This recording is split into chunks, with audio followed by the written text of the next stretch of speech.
Mis hermanos, es un enorme placer volver a estar con ustedes y adorar juntos al Señor y predicar su palabra en esta mañana. Mañana nos vamos, regresamos a casa, así que les pedimos por favor que oren por nuestro retorno, que sigan orando por nuestra hija. Les damos muchas gracias a todos aquellos que nos han estado preguntando por nuestra hija Stephanie. Ha estado lidiando con el post-COVID y todavía sigue luchando con esto, pero esperamos en el Señor y confiamos en Él. Pero muchas gracias porque muchos de ustedes nos han hecho preguntas de su salud y nos han dicho que oran por ella y eso es de mucho aliento. Bien, hermanos, vamos a orar una vez más y vamos a pedir al Señor que en una forma muy especial ministre a todos nuestros corazones, pero de manera particular ministre el corazón de aquellos que están afligidos en medio nuestro en el día de hoy. Que el Señor venga y pase su mano sobre nosotros en este día. Vamos a orar. Padre, te damos muchas gracias porque podemos cantar que ciertamente sabemos que hemos sido comprados por sangre de Cristo. Eso no es un mito, no es una leyenda. Nosotros sabemos que somos tuyos. Y ahora queremos pedirte, oh Padre bueno, que tú vengas con poder por tu Espíritu y hables a nuestros corazones por medio de tu palabra. A pesar de nuestra debilidad, sé con nosotros porque te lo pedimos en el precioso nombre de Cristo. Amén y amén. En el año 1487, el explorador portugués Bartolomé Díaz fue el primer europeo que pudo navegar a través de un estrecho bastante peligroso en el extremo sur de África, al que Bartolomé bautizó con el nombre de Cabo de las Tormentas. Fue una travesía sumamente difícil, complicada, pero al enterarse del descubrimiento, el rey Juan II de Portugal rebautizó ese estrecho con el nombre que de hecho es el que lleva en el día de hoy, Cabo de la Buena Esperanza, porque él pensaba que ese podía ser un paso que lo llevara hasta las Indias y de hecho 10 años más tarde el explorador Vasco de Gama comprobó que el rey Juan II de Portugal tenía razón. Así que aquí tenemos un lugar, el mismo lugar, bautizado con dos nombres completamente opuestos entre sí. El Cabo de las Tormentas, el Cabo de la Buena Esperanza. Alguien ha dicho que el primer nombre refleja las dificultades del viaje. El segundo nombre refleja la esperanza del destino. Y sin proponérselo, Juan II de Portugal nos dejó una muy buena ilustración de lo que es la vida cristiana. De hecho, la misma lección que aprendemos del pasaje que vamos a estar considerando en la mañana de hoy, les pido por favor que abran sus Biblias otra vez en el libro de Lamentaciones, está después de Jeremías, antes de Ezequiel.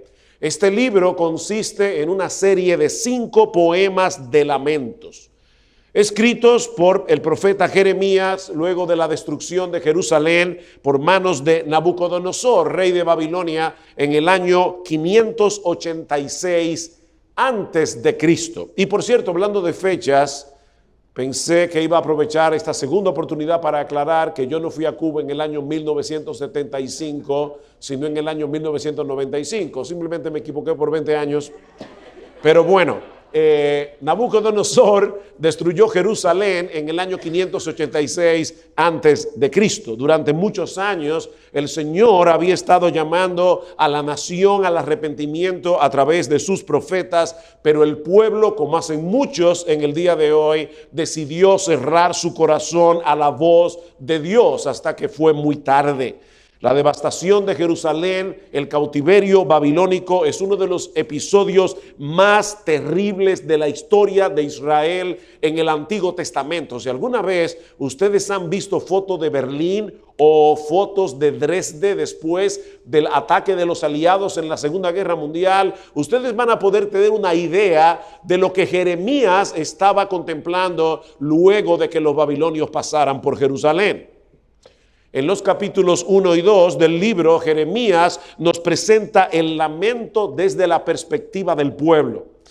Pero cuando nosotros llegamos al capítulo 3, el asunto se torna personal. Vean una vez más el versículo 1 del capítulo 3. Yo soy el hombre que he visto aflicción bajo el látigo de su enojo. Me guió y me llevó en tinieblas y no en luz. Ciertamente contra mí, ven lo personal del poema, contra mí volvió y revolvió su mano todo el día. Hizo envejecer mi carne y mi piel, quebrantó mis huesos. Jeremías sabía que el poder de los babilonios no era más que un instrumento en las manos del Dios infinitamente todopoderoso, que estaba usando a Nabucodonosor como el látigo de su ira contra su propio pueblo, por causa de su grosera idolatría. Y eso era precisamente lo que causaba más desolación al corazón de Jeremías. El hecho de saber que el mismo Dios se había volcado contra ellos. Vean el capítulo 3, versículo 8. Aun cuando clamé y di voces, cerró los oídos a mi oración. ¿Alguna vez te has sentido así? Que tú estás orando a Dios y tú percibes como si los oídos de Dios estuvieran cerrados y tú dices, Señor, te he clamado y siento que no me estás escuchando. Así se sentía Jeremías. Vean el versículo 16. Mis dientes quebró con cascajo. A veces los enemigos le echaban piedras a los alimentos para que cuando ellos estuvieran en medio del asedio y quisieran comer, sus dientes se rompieran. Y esa es la imagen que Jeremías parece tener en su mente aquí. Me cubrió de ceniza, a mi alma se alejó de la paz, me olvidé del bien. Y dije, perecieron mis fuerzas y mi esperanza en Jehová. Jeremías está navegando aquí por el cabo de las tormentas. Pero de repente llegamos al versículo 21.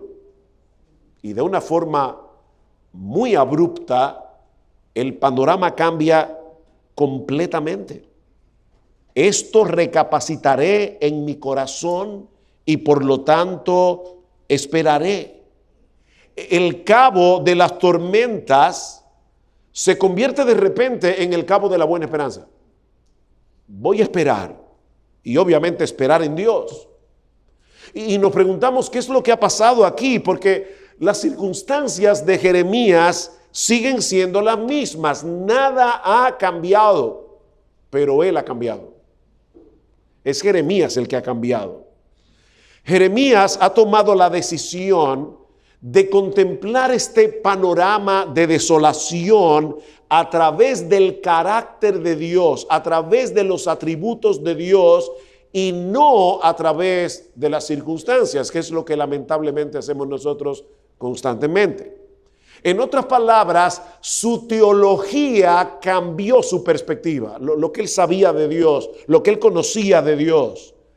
Y mis hermanos, hay aquí al menos 4 grandes verdades en este pasaje que serán de mucho consuelo para nosotros cuando nos toque atravesar por las dificultades y aflicciones de esta vida presente. Y yo espero en el Señor que estas 4 preciosas verdades penetren en tu corazón en este día. Ya sea que estés ahora en aflicción o ya sea que tengas que recordarla mañana cuando estés en aflicción. En primer lugar, lo primero que Jeremías trae a su mente es que Dios nos ama con un amor que nunca termina y que nunca cambia. Dios nos ama con un amor que nunca termina y que nunca cambia. Vean otra vez el versículo 21. Esto recapacitaré en mi corazón, por lo tanto esperaré. Por la misericordia de Jehová no hemos sido consumidos, porque nunca decayeron sus misericordias. La palabra que se traduce aquí como misericordia, que hay 2 palabras diferentes, la Reina Valera las traduce iguales, pero aquí habla de misericordia y bondad. La misericordia de Dios, la bondad de Dios. Y esta palabra que se traduce como misericordia es un término muy rico en el idioma original, porque señala una clase de amor que se encuentra enraizado en el pacto que Dios hizo con su pueblo. Y por eso podríamos traducirlo como lealtad al pacto o misericordias del pacto o amor del pacto. Bueno, pastor, ¿y qué es lo que es un pacto? Bueno, una definición sencilla de pacto es una promesa que Dios decide sellar con un juramento. El hecho de que Dios diga algo es suficiente, pero el hecho de que Dios lo diga y por encima jure, ya es todavía más consolador para nosotros que lo vemos desde nuestra perspectiva humana, ¿verdad? Dice en Hebreos que cuando Dios le hizo la promesa a Abraham, y está hablando de Génesis 15, cuando Dios le dice a este viejo, casada con una mujer de 90, que para colmo era estéril, que le va a dar un hijo, dice que Dios no solamente le hizo la promesa a Abraham, sino que no pudiendo jurar por otro mayor, juró por sí mismo. Aquí está el pacto. Dios prometió y Dios juró. ¿Por qué? Dice el autor de Hebreos, para que por dos cosas inmutables, la palabra de Dios, el juramento de Dios, para que por dos cosas inmutables en las cuales es imposible que Dios mienta, tengamos un fortísimo consuelo. No simplemente que tengamos consuelo, es que tengamos un fortísimo consuelo los que hemos acudido para asirnos de la esperanza puesta delante de nosotros. Mis hermanos, el amor de Dios no depende de sus emociones. No es que un día Dios se levanta con el pie izquierdo y dice, mira, se acabó, no te quiero ver. Se me fue el amor. ¿Ustedes han visto a esa gente, verdad? Que dice, mira, la dejé de querer. No, el amor de Dios no depende de las emociones de Dios, depende de su voluntad, que es de donde debería depender el amor tuyo y el mío. Porque las emociones, sobre todo las del hombre, las de Dios no cambian, las nuestras sí. Depende de su voluntad. Desde antes de la fundación del mundo, el Padre hizo un pacto con Dios el Hijo. Tú y yo no habíamos nacido cuando eso. Y en ese pacto, Dios le juró a su Hijo que le iba a dar un pueblo. Y luego le dio la lista de los que iban a pertenecer a ese pueblo. Y en esa lista, si tú eres cristiano, estaba tu nombre. Dios hizo un pacto. Él tomó la decisión de amarnos. Simplemente lo decidió. Dice Efesios que Él nos escogió por el puro afecto de su voluntad. Es por eso, mis hermanos, y hablo aquí a los hombres, que Dios siempre debe ser nuestro modelo para entender de qué se trata el matrimonio. Las personas del mundo tienen el concepto equivocado de que es el amor el que sustenta al matrimonio.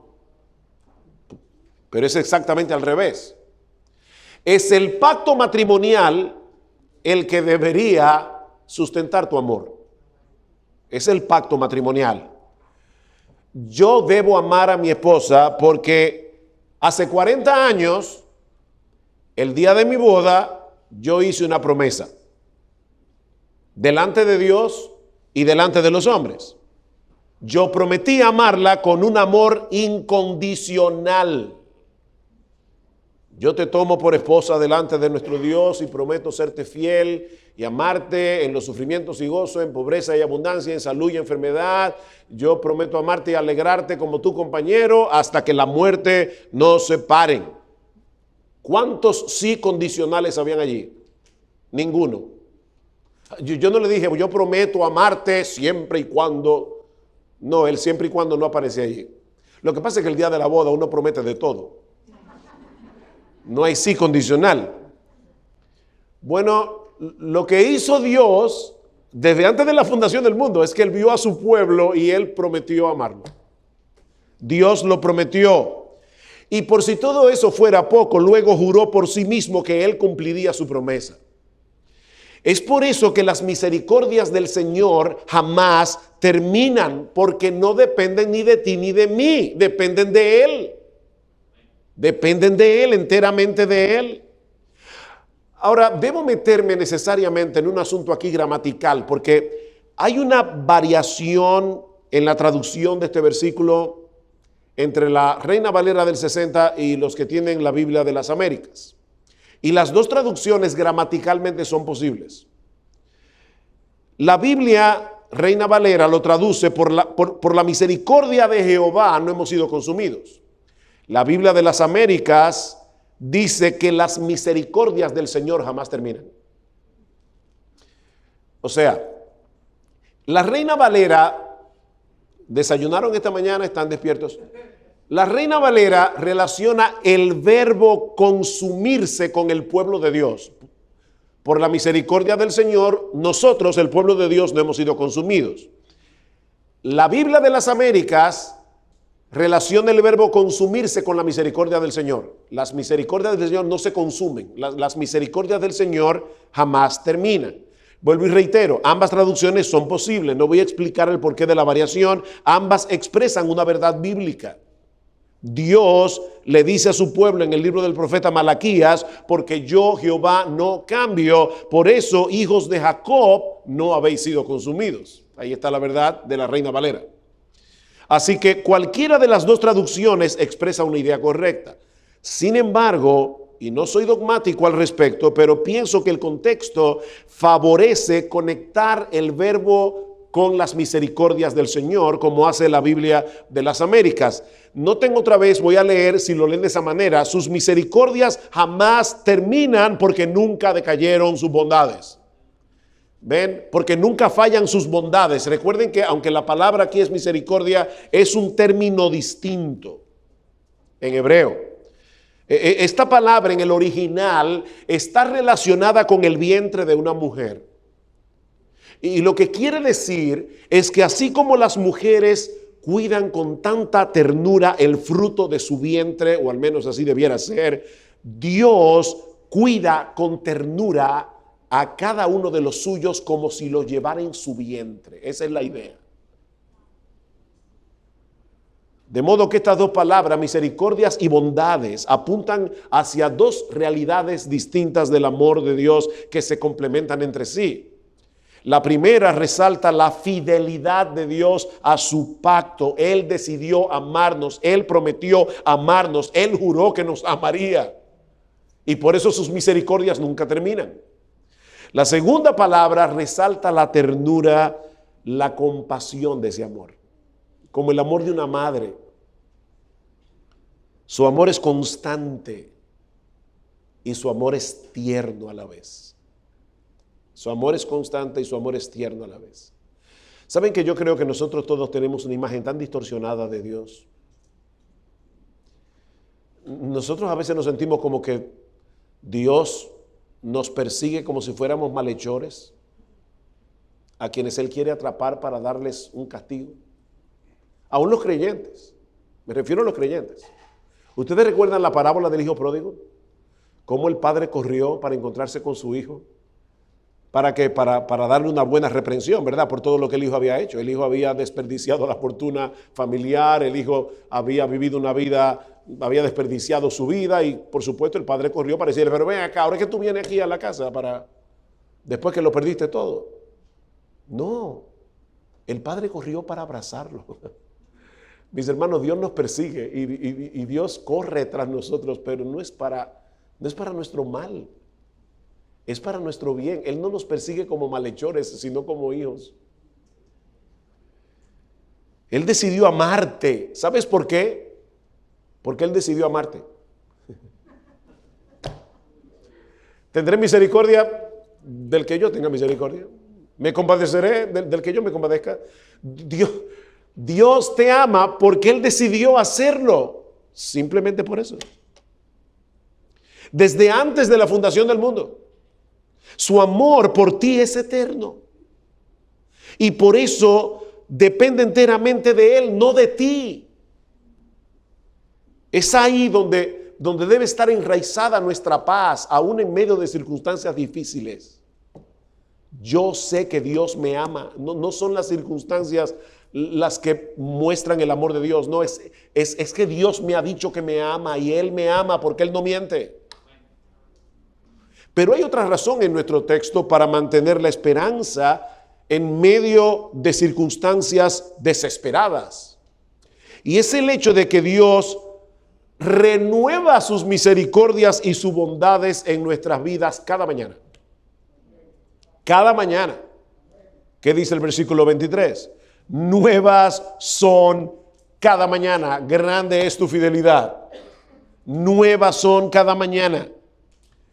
Las misericordias del Señor son constantes y novedosas al mismo tiempo. Qué interesante, ¿verdad? Constantes y novedosas. Son constantes porque Dios no cambia, pero es al mismo tiempo novedosa porque Dios nos presenta cada día nuevas oportunidades de experimentar su gracia y su bondad. Son nuevas cada mañana. La misericordia del Señor es como el maná. ¿Se acuerdan? Caía del cielo cada mañana. El de ayer se podría, ya no sirve. Es cada día. Bueno, cada nuevo día el Señor tiene para nosotros una nueva porción de su gracia, una nueva porción de sus favores, una nueva porción de sus bendiciones. Y piensen de nuevo aquí en el amor de los padres para con un niño recién nacido. Jóvenes, chicos, ustedes no se imaginan lo que es el amor de sus padres. Ustedes dan por sentado que sus padres lo aman. No den eso por sentado. Ustedes nunca van a entender el amor de un papá hasta que ustedes tengan hijos. Y yo recuerdo cuando yo era niño, yo era muy asmático, lamentablemente todavía lo soy, pero cuando era niño era peor. Y yo me levantaba a veces a las 4 de la mañana, a las 3 de la mañana, atravesaba el pasillo que había en mi casa, le tocaba la puerta a mi mamá, ella se levantaba como si fueran las 9 de la mañana, fresca como una lechuga. ¿Qué te pasa, mijo? Estoy apretado del pecho. Ella me daba un medicamento, se sentaba conmigo en una mecedora, tranquilamente, como si no pasara nada. Esperaba que se me pasara el asma y luego se iba a acostar, yo me iba a acostar. A mí nunca se me ocurrió darle las gracias a mi mamá por eso. Porque ella era mi mamá. Para eso estaba, ¿no? A veces los hijos dan muy por sentado el amor de los padres. Pero lo cierto es que sobre todo un bebé recién nacido requiere de mucho esfuerzo, de mucho trabajo, y sin embargo es increíble cómo cada día el amor de los padres es como si se renovara. Vemos al bebé por la mañana que nos dio tanta lucha en la noche y vuelve a provocarnos una ternura como si los estuviéramos viendo por primera vez. Y uno va a la cuna y le hace gracia y juega con ellos. Así es el amor de Dios. El amor de Dios es eterno, el amor de Dios es inmutable, el amor de Dios no cambia y sin embargo se renueva cada mañana. No porque las misericordias de ayer necesitaban un upgrade, no porque las misericordias de ayer necesitaran ser mejoradas, sino porque las misericordias de ayer eran para las cargas y problemas de ayer, no para las de hoy. Por eso es que el Señor le dice a sus discípulos, así que no os afanéis por el día de mañana, ¿verdad? Cada día traerá su afán, basta cada día su propio mal, porque cada día viene también con su cuota de gracia. Dios tiene reservado para nosotros un paquete de sus misericordias que serán suficientes para enfrentar lo que viene cada día.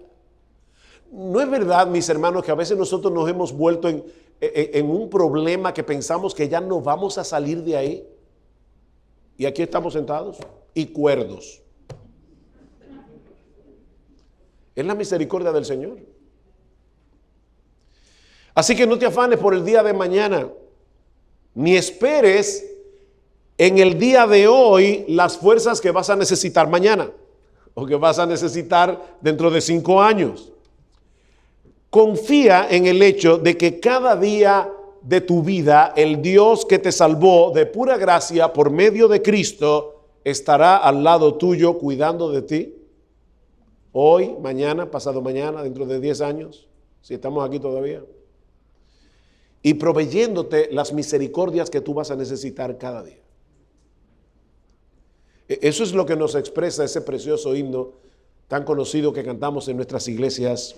Oh, tu fidelidad. La primera línea del coro dice en el original, mañana tras mañana veo tus misericordias. Se tradujo diferente en español, pero es mañana tras mañana, morning by morning, your mercies I see.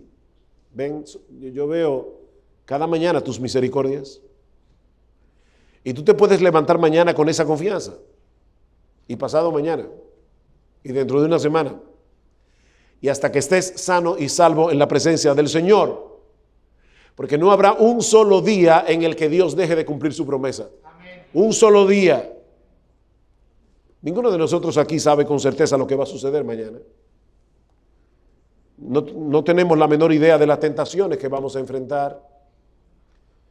No sabemos las enfermedades que vamos a padecer. Y no tiene que ser el COVID, ahora todo es COVID, pero todavía existe la gripe. Todavía existen muchas enfermedades. No sabemos las dificultades que vamos a tener con otras personas. No sabemos cuánto terminará esta pandemia y todas las consecuencias que ha traído. No sabemos cuánto tiempo nos queda de vida. Pero hay una cosa que sí sabemos y de la cual podemos estar absolutamente seguros. Ciertamente el bien y las misericordias me seguirán todos los días de mi vida. El bien y la misericordia del Señor me van a perseguir. Esa es la idea del texto. Me perseguirán todos los días de mi vida. ¿Y cómo podemos estar seguros de eso? Por la tercera razón que encontramos en nuestro texto. Ya hemos visto que el amor de Dios nunca termina, nunca cambia. Ya hemos visto que Él renueva sus misericordias y bondades cada mañana. Pero saben que ninguna de esas cosas serían un verdadero consuelo para nosotros a menos que podamos descansar confiados en la absoluta fidelidad de Dios. Así que la tercera razón es que nosotros podemos descansar en las promesas de Dios porque Él es fiel. Él es fiel. En el versículo 23, otra vez, dice, nuevas son cada mañana, grande es tu fidelidad. ¿Notaron el cambio aquí? Hay un cambio importante aquí. Hasta este momento, Jeremías ha estado hablando acerca de Dios, pero en la segunda mitad del versículo 23 se dirige directamente a Él.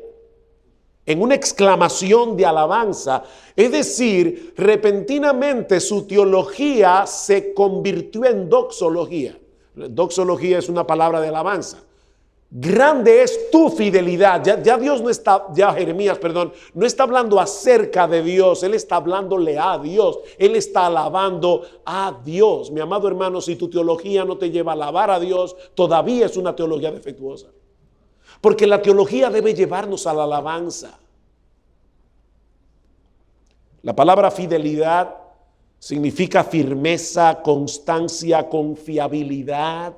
Nuestro Dios es constante y fiel. Cuando Él promete algo, lo cumple. No solo porque Él es confiable, sino porque nada ni nadie puede impedir que Él haga lo que Él ha decidido hacer. Yo puedo hacer una promesa y de verdad tener la mejor intención del mundo de cumplirla.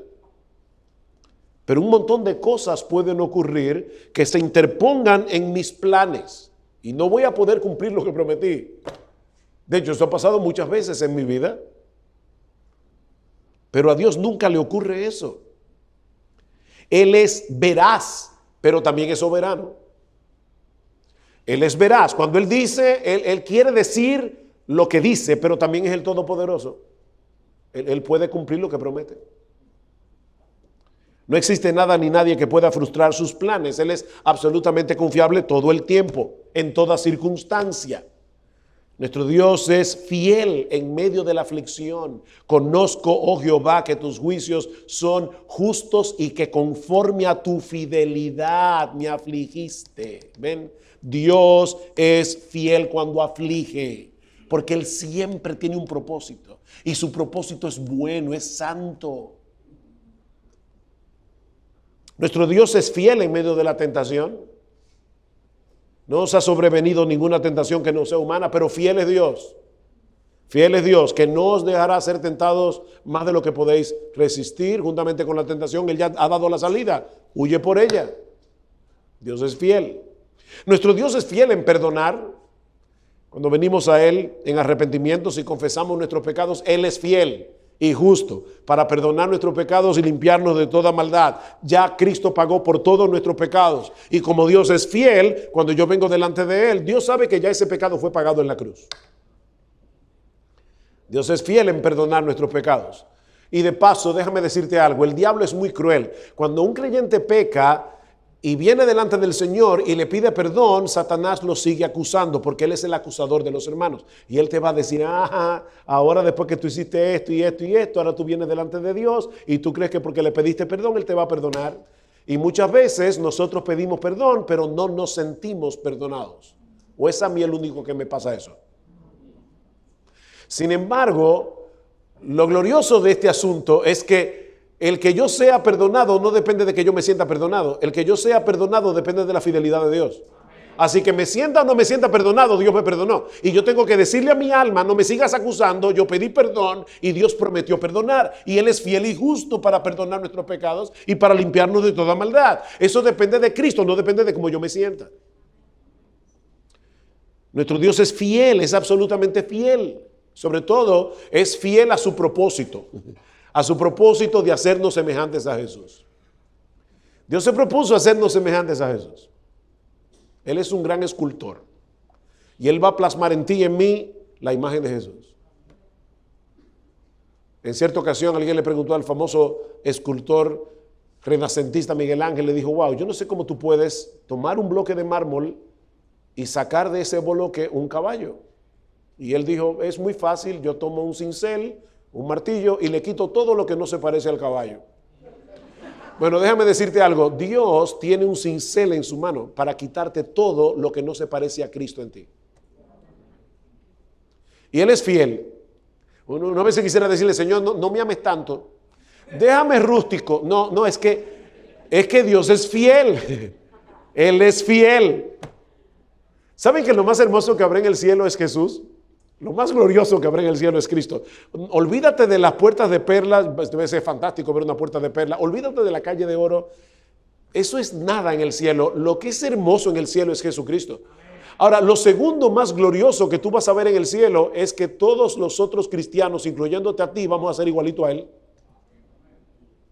Así que tú vas a ver a Jesús por todas partes en el cielo. Porque Dios es fiel. Él va a cumplir lo que prometió. Cada palabra que sale de su boca se cumplirá. Porque Él no es más o menos fiel. Él es fiel. De hecho, la fidelidad es uno de esos atributos que son absolutos. Porque o tú eres fiel o no eres fiel. No se puede ser más o menos fiel. De hecho, ¿cómo se llaman los esposos que son fieles a sus esposas un 99%? Se llaman adúlteros. La fidelidad es un asunto absoluto. Bueno, de la misma manera, nuestro Dios es fiel porque Él es 100% fiel. Nosotros no, pero Él sí. Es imposible que Dios sea inconsistente. Es imposible que Dios se contradiga en algo que Él ha dicho porque Él no puede negarse a sí mismo. Dios tendría que destruirse para que una de sus promesas no se cumpla. Él no puede negarse a sí mismo. El cielo y la tierra pasarán, pero mis palabras nunca pasarán. Nunca pasarán. ¿Tú crees eso? ¿Tú crees eso? ¿Tú crees, de verdad, tú crees que todas las cosas obran para el bien de aquellos que aman a Dios, como dice Romanos 8:28? ¿Tú crees que nuestro Dios suplirá todo lo que nos falte conforme a sus riquezas en gloria en Cristo Jesús? Eso dice Filipenses 4:19. Todo lo que nos falte, a veces nos va a faltar una enfermedad. No te agarres de esta promesa para decir todo lo que me falte, un Rolls Royce. No, Él no está hablando de eso. Todo lo que a ti te falte para ser más santo, para ser más como Cristo, para ser más fiel, Él te lo va a suplir. Él va a suplir, Él va a cuidar de ti. Y me llama la atención que Pablo no dice aquí de sus riquezas en gloria, sino conforme a sus riquezas en gloria. Si Bill Gates nos da de su riqueza, pudieran ser desde $10 de $1 millón. Ahora, si Bill Gates nos diera conforme a sus riquezas, va a ser otra cosa. Dios suplirá todo lo que nos falte conforme a sus riquezas en gloria en Cristo Jesús. Si Dios no fuera fiel, nosotros no podríamos estar completamente seguros cuando tengamos que atravesar por las adversidades de la vida, pero nuestro Dios es fiel. ¿De qué sirve que Dios nos diga que nos ama con un amor que no termina nunca, con un amor que no cambia, o que sus misericordias son nuevas cada mañana, si no podemos confiar en su palabra? Pero podemos confiar porque Él es fiel. Y precisamente porque Él es un Dios fiel, Él es todo lo que necesitamos en esta vida. Y esa es la cuarta enseñanza que podemos extraer de nuestro pasaje. Versículo 24. Mi porción es Jehová, dijo mi alma, por tanto en Él esperaré. Jeremías parece estar pensando aquí en lo que Dios dice de los levitas en Números capítulo 18, versículo 20, cuando estaban repartiendo la tierra de Canaán entre las tribus de Israel. Dios le dice a los levitas: no tendrás heredad en su tierra, ni tendrás posesión entre ellos. Yo soy tu porción y tu herencia entre los hijos de Israel. Es como si Dios le estuviera diciendo a los levitas: cuando lleguen a la tierra de Canaán, no voy a darles nada allí, no voy a darles ningún pedazo de tierra en particular, porque yo seré vuestro todo. La porción que les tocó a los levitas no solo era suficiente, era demasiado. Porque les tocó Dios, Dios mismo. Es la misma idea de David en el Salmo 16. El Señor es la porción de mi herencia y de mi copa. Tú sustentas mi suerte. Las cuerdas me cayeron en lugares deleitosos y es hermosa la heredad que me ha tocado. Estaban dividiendo la tierra por cuerdas y a mí me tocó Dios. Es hermosa la heredad que me ha tocado. Y es como si Jeremías estuviera pensando: los babilonios podrán destruir la ciudad de Jerusalén, podrán destruir el templo, pero no podrán quitarme mi posesión más valiosa. Dios es mi porción. Y eso es más que suficiente. Eso es demasiado. Tú tienes a Dios si eres creyente. Dios es tu porción. ¿A quién tengo yo en los cielos sino a ti? Salmo 73. Y fuera de ti, nada deseo en la tierra. Si me pusieran a elegir y me dijeran: mira, te voy a dar toda la fortuna de George Soros y de Bill Gates juntas, pero te voy a quitar a Dios. El verdadero creyente dice: jamás, yo no puedo hacer un negocio tan malo. ¿A quién tengo yo en los cielos sino a ti? Fuera de ti nada deseo en la tierra. Mi carne y mi corazón desfallecen, mas la roca de mi corazón y mi porción es Dios para siempre. Esa es la porción que tenemos en Cristo. Una porción que es más que suficiente, que nadie nos puede quitar. El problema es que muchas veces perdemos de vista la realidad de que nuestro Dios realmente es todo lo que necesitamos. Y Él se vale de las aflicciones, Él se vale de las dificultades, de las carencias, para librarnos de la idolatría y para traernos de vuelta hacia Él. Es como el esposo amante que dice: esposa mía, no te vayas detrás de tus amantes. Ellos nunca te van a dar lo que yo solo te puedo dar. Ven a mí. Y Dios usa las aflicciones para atraer a su esposa de nuevo. Ven a mí, ven a mí. Yo soy tu porción. Dios nos quita un bien menor, y ese bien menor puede ser cualquier cosa, para llevarnos de la mano a un bien infinitamente mayor, Él mismo. Fue para hacer posible que nosotros disfrutáramos de esa bendición que nuestro Señor Jesucristo derramó su sangre en la cruz. Él nos dio vida eterna, pero ¿qué es la vida eterna? ¿Una vida que dura para siempre? No, esta es la vida eterna, que te conozcan a ti, el único Dios verdadero, y a Jesucristo a quien has enviado. Esa vida no se define en términos de tiempo, se define en términos de relación. La vida eterna es vida eterna porque es la vida de nosotros con Dios. Es esa relación con Dios. Eso es vida eterna. Cristo murió, el Hijo de Dios, la segunda persona de la Trinidad, se hizo hombre y murió en una cruz para que el Dios del cielo pudiera ser nuestra porción y nuestra herencia para siempre. Jerusalén fue destruida en los días de Jeremías, pero no fue consumida. ¿Saben por qué? Porque Dios había hecho una promesa.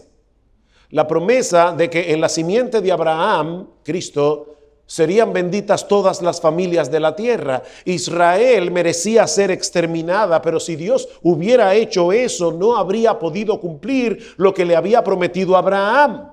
Él preservó a su pueblo hasta la venida del Mesías por amor a ti y a mí. Saben que nosotros a veces leemos la Biblia como si fuera una historia antigua y no como si fuera nuestra historia. Pero Jeremías está hablando de ti y de mí, porque Jerusalén no fue consumida para que pudiera venir el Mesías, para que Él pudiera derramar su sangre y para que tú pudieras ser salvo. Así que fue por amor a ti, por amor a mí, por amor a nosotros los creyentes, que en el año 586 Jerusalén no fue aniquilada, Jerusalén no fue exterminada, todavía el Mesías no había venido. Y Dios estaba pensando en ti cuando cuidó a Jerusalén. ¿Tú has pensado eso de verdad? Cuando tú lees tu Biblia, tú lo ves de esa manera. Estoy leyendo la historia de mi familia, estoy leyendo mi historia, estoy leyendo la historia a través del cual Dios está cumpliendo su promesa de salvar a Joel, a Lumey, a Luis, a Yuta, así a cada uno, a Johncito, a César, perdón. Dios está cumpliendo su promesa. Este libro es la historia de un Dios fiel que ha cumplido su promesa porque Cristo vino y derramó su sangre en la cruz y el Espíritu Santo vino a nuestro corazón y abrió nuestros ojos y nos llamó a Él y nos atrajo con cuerdas de amor. Porque Dios es fiel.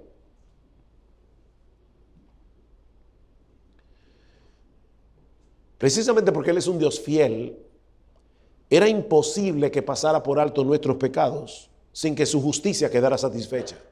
Dios no puede pasar por alto el pecado, y eso fue lo que Él hizo a través de la muerte de su Hijo. La cruz de Cristo sí es la máxima expresión del amor de Dios, pero también es la máxima expresión de su fidelidad.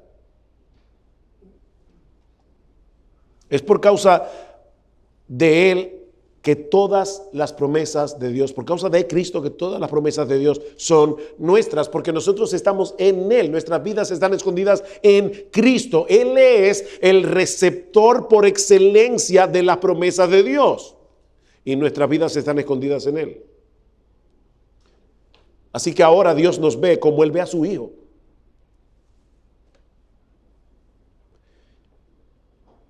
Mi hermano, cuando tú te estás navegando en medio de aguas turbulentas, y tal vez algunos aquí ahora mismo están en el cabo de las tormentas,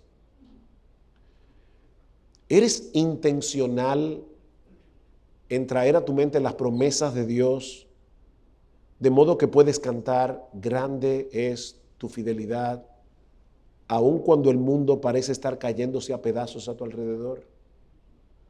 ¿Tú eres intencional en recordar quién es Dios y lo que Él ha prometido hacer? ¿Estás almacenando en tu memoria esas promesas?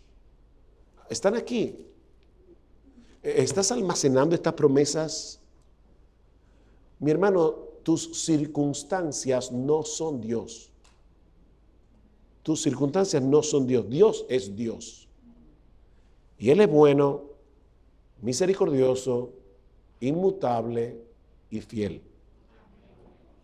Incluso en esos momentos en que tú no tienes ni idea de lo que Él está haciendo en tu vida. Parece como si el mundo estuviera patas arriba. Si Dios es Dios y nuestras vidas están escondidas en Él por causa de nuestra unión con Cristo, cuando tengamos que atravesar por el cabo de las tormentas, por fe nosotros podemos rebautizar esas aguas como cabo de la buena esperanza. Por fe. Él continuará perdonando nuestros pecados porque Él es un Dios fiel. Él continuará gobernando soberanamente todas las cosas que nos ocurren en esta vida para que obren para nuestro bien, porque Él es un Dios fiel. Él nos preservará en sus caminos hasta que nuestro Señor Jesucristo regrese en gloria y transforme el cuerpo de la humillación nuestra para que sea semejante al cuerpo de la gloria suya, porque Él es fiel. Y de paso ese es el bien de Romanos 8:28. Todas las cosas obran para bien. ¿Para qué bien? Para los que aman a Dios conforme a su propósito, conforme a lo que sus propósitos son llamados. ¿Y cuál es ese propósito? Porque a los que antes conoció también los predestinó para que fuesen hechos conformes a la imagen de su Hijo. Ese es el bien. Podemos estar absolutamente seguros de que Dios hará eso porque Él es fiel. Todo lo que está escrito en este libro son palabras fieles y verdaderas, como le dice el ángel a Juan en Apocalipsis.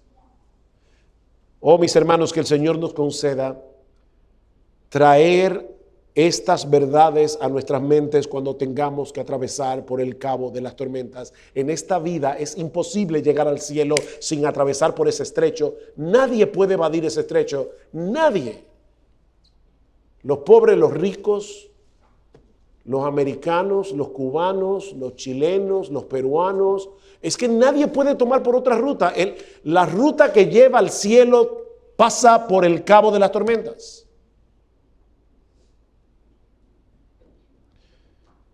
Pero, a pesar de todo eso, nosotros tenemos esperanza. Porque aún en medio de las aguas más embravecidas, el Señor ha prometido: yo estaré con vosotros todos los días hasta el fin del mundo, cuidando de ustedes. Para decirlo en las palabras de Pablo, en Romanos 15:13, me encanta este texto: que el Dios de esperanza os llene de todo gozo y paz en el creer, para que abundéis en esperanza por el poder del Espíritu Santo. ¿Ven? Nosotros nunca llegamos al tope de decir ya tenemos toda la esperanza que necesitamos. No, tenemos que seguir abundando en esperanza. Tenemos que seguir abundando en esperanza, pero eso solamente se obtiene por fe.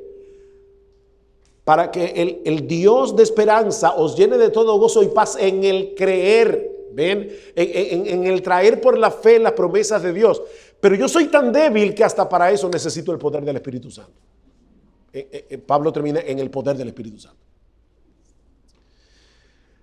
Pero si tú estás aquí sin Cristo, déjame decirte algo, y te lo digo con toda sobriedad. Lamentablemente, estas promesas de las que hemos hablado hoy no son para ti. Si tú no estás en Cristo, estas promesas no son para ti. De hecho, que el Espíritu de Dios te hable hoy en la mañana. Si tú estás aquí sin Cristo, déjame decirte algo.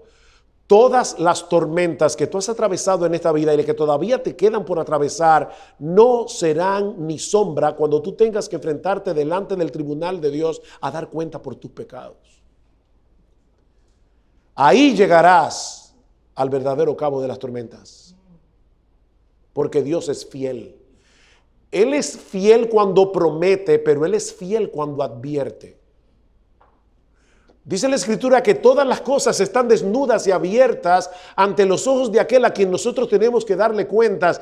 Óyeme bien, mi amigo, Dios conoce tu vida, Dios conoce tu vida. Esas cosas que tú crees que nadie sabe de ti, esos pensamientos oscuros que han pasado por tu mente y por tu corazón, que nadie vio, Dios los vio. Y en el día del juicio, Él no dejará un solo pecado sin castigo.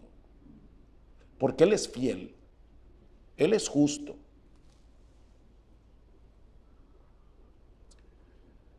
Pero en su amor y en su bondad, Él nos ha provisto a Cristo. Todavía tú tienes oportunidad, porque el Dios encarnado pagó completamente nuestra deuda. Cada pecado, Dios, el Hijo, se hizo hombre y le dijo: Padre, Padre, por amor a aquel otro, trátame a mí como si hubiera sido yo el que hubiera cometido todos sus pecados. Por favor, Señor, castígame a mí. Y Dios el Padre derramó toda su ira en Dios el Hijo para que hoy tú puedas ser salvo. Tú puedes ser salvo hoy. Para que todo aquel que en Él cree no se pierda, mas tenga vida eterna. Cristo es la entrada, no al cielo, sí al cielo, pero es más que eso. Cristo es la puerta de entrada al deleite infinito del tener al Dios fiel y misericordioso como nuestra porción. Él es la entrada, Él es la puerta. Ese Dios que nos concede en su gracia, increíblemente nos concede en su gracia la justicia perfecta de su Hijo para poder tratarnos ahora como si nosotros fuéramos su Hijo. No hijos adoptados, como si fuéramos el Hijo de Dios, como si fuéramos Cristo mismo. Porque ahora tenemos la justicia de ese Hijo puesta en nuestra cuenta. Mi amigo, yo te ruego desde el fondo de mi corazón, por favor, no abandones este lugar sin arreglar tus cuentas con Dios. No lo hagas, no cometas esa locura. Pon tu confianza en Jesús, toda tu confianza en Jesús. Y el Dios de toda fidelidad cumplirá su promesa de perdonar todos tus pecados, y recibirte como su hijo. Solo por gracia, solo por Cristo, solo por medio de la fe. Por favor, ven ahora. No dilates más. O que tú puedas salir de este lugar diciendo, ahora yo sé que Dios es mi porción para siempre. Dios es mi porción para siempre. Vamos a orar. Oh Padre, gracias Señor. Gracias Señor por dejarnos en tu palabra un momento tan difícil en la vida de la nación de Israel, para que en medio de ese cuadro tan oscuro brille con una luz potente tu fidelidad en medio de la aflicción. Gracias por tu promesa, Señor. Pero sobre todo gracias por Cristo.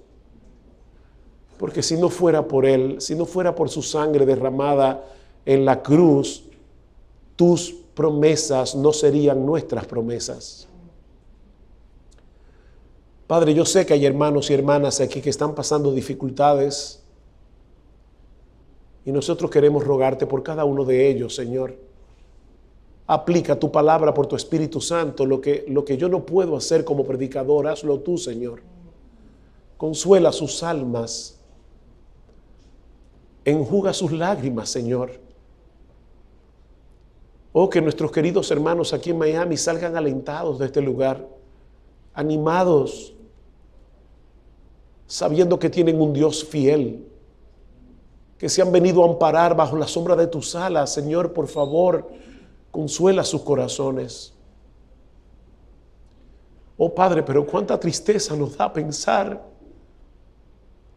que hay tantos aquí que te han rechazado y que no te conocen. Oh Señor, ten misericordia. Y por tu gracia, por tu amor y tu bondad, reparte hoy en este lugar abundante gracia y fe. Abundante gracia de arrepentimiento, para que vengan a Cristo, Señor, en arrepentimiento y fe. Oh, qué gozo sería saber que hoy en Miami, en este día de diciembre, en esta iglesia, algunos pasaron de la muerte a la vida. Ten misericordia, Señor. Salva en esta mañana, Señor. Porque te lo pedimos en el precioso nombre de Jesús. Amén y amén.